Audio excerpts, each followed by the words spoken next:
Assalamualaikum warahmatullahi wabarakatuh. Saya Anissa Yuti Sintia Suara dari kelas C2 Teknik Kimia akan menyampaikan materi tentang pelapisan sosial di masyarakat.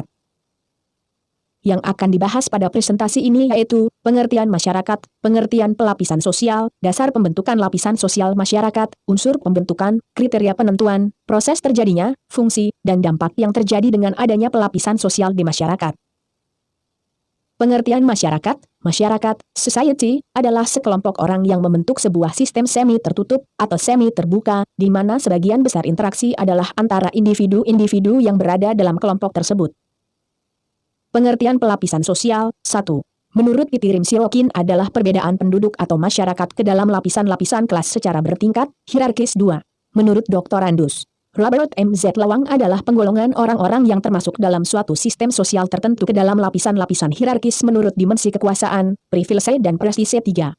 Menurut Max Weber adalah stratifikasi sosial sebagai penggolongan orang-orang yang termasuk dalam suatu sistem sosial tertentu ke dalam lapisan-lapisan hierarkis menurut dimensi kekuasaan, kekayaan, privilege dan prestise dan wewenang, yang akan dibahas pada presentasi. Assalamualaikum warahmatullahi wabarakatuh. Saya Anissa Yuti Sintia Suara dari kelas C2 Teknik Kimia akan menyampaikan materi tentang pelapisan sosial di masyarakat.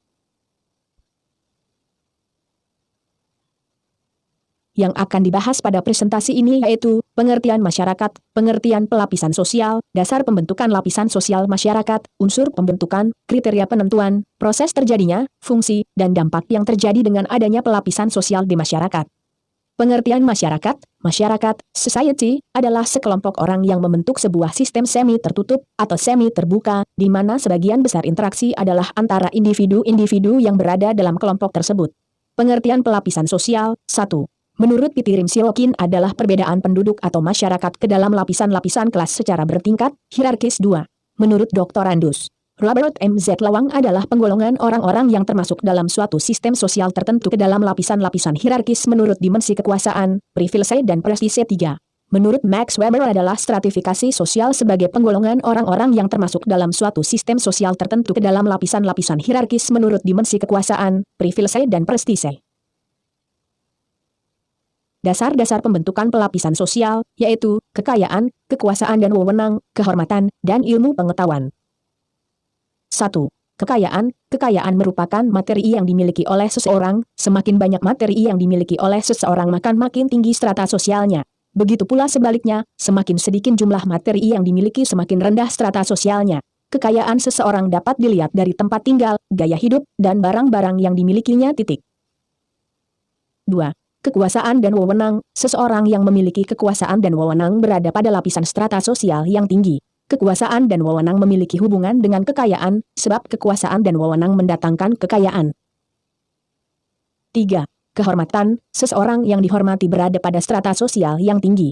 Kehormatan seseorang juga berhubungan dengan kekayaan dan kekuasaan dan wewenang seseorang, sebab orang yang berkuasa dan kaya cenderung dihormati di masyarakat. 4. Ilmu pengetahuan. Seseorang yang memiliki ilmu pengetahuan tinggi berada di strata sosial yang tinggi. Hal ini disebabkan karena untuk menjadi kaya, berkuasa, dan dihormati seseorang harus berpendidikan tinggi. Unsur pembentukan pelapisan sosial, yaitu peran dan status. 1. Peranan. Peranan merupakan aspek dinamis kedudukan atau status.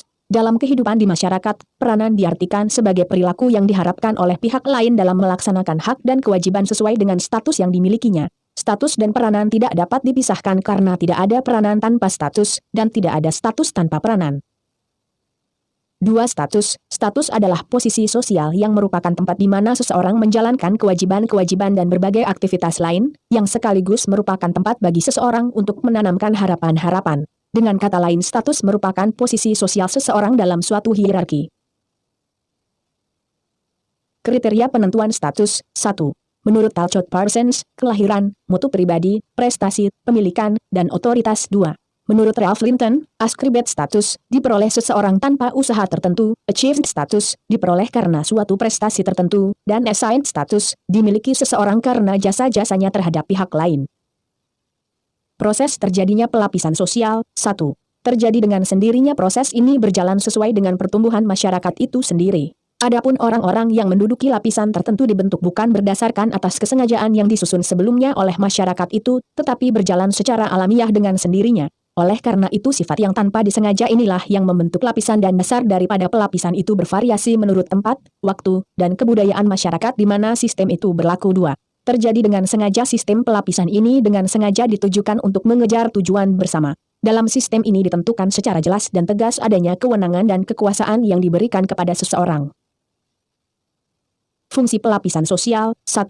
Stratifikasi sosial menyusun alat bagi masyarakat dalam mencapai beberapa tugas utama, 2. Stratifikasi sosial menyusun, mengatur, serta mengawasi saling hubungan di antara anggota masyarakat 3. Stratifikasi sosial memiliki kontribusi sebagai pemersatu dengan mengoordinasikan serta mengharmonisasikan unit-unit yang ada dalam struktur sosial itu 4. Stratifikasi sosial mengategorikan manusia dalam stratum yang berbeda, sehingga dapat menyederhanakan dunia manusia dalam konteks saling berhubungan di antara mereka.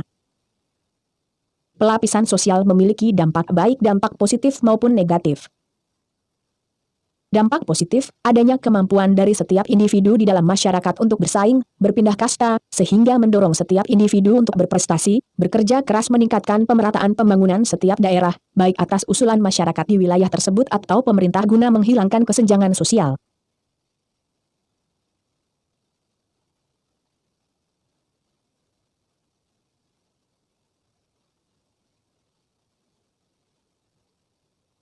Dampak negatif, adanya konflik antar kelas yaitu terjadi karena adanya perbedaan kepentingan antar kelas sosial maka akan muncul konflik antar kelas, konflik antar kelompok sosial masyarakat yang beraneka ragam dan menjemuk menjadikan timbulnya kelompok sosial yang ditimbulkan berdasarkan perbedaan profesi ekonomi ideologi, agama, suku, dan ras sehingga memicu timbulnya usaha untuk menguasai kelompok lain dengan pemakasan dan akibatnya muncul konflik. Selanjutnya ada konflik antar generasi. Konflik ini terjadi antar generasi muda dan generasi tua yang ingin mempertahankan nilai atau adat lama dengan generasi muda yang mengadakan perubahan. Terima kasih.